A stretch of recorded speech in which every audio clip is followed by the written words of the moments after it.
بسم اللہ الرحمن الرحیم۔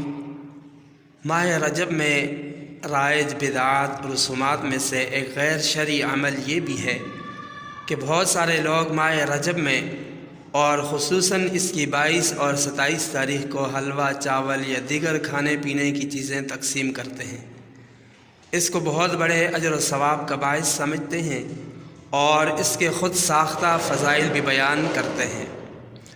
در حقیقت یہ سب کچھ شریعت کے مزاج سے ناواقفیت کا نتیجہ ہے کہ ہم لوگ بدعات کو بھی نیکی سمجھنے لگتے ہیں اور ہمیں یہ احساس تک نہیں ہوتا کہ ہم نیک کام کر رہے ہیں یا گناہ کما رہے ہیں۔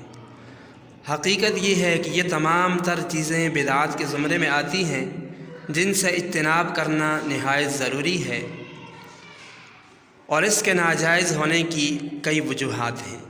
پہلی وجہ تو یہ ہے کہ ماہ رجب میں کھانے پینے کی چیزیں تقسیم کرنے کی رسم قرآن و سنت، حضرات صحابہ کرام، تابعین، سلف صالحین سے بالکل ثابت نہیں۔ دوسری بات یہ ہے کہ بالخصوص 22 تاریخ کو کھانے پینے کی اشیاء تقسیم کرنے میں غیروں کی مشابہت ہے، صحابہ کرام کے دشمنوں کے ساتھ مشابہت ہے، اور ہمیں غیروں کی مشابہت سے بھی اجتناب کرنا چاہیے۔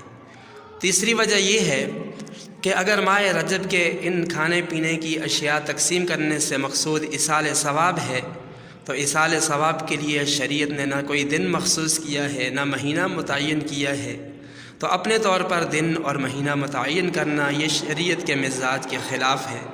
تو ان تمام چیزوں سے اجتناب کرنا نہایت ضروری ہے۔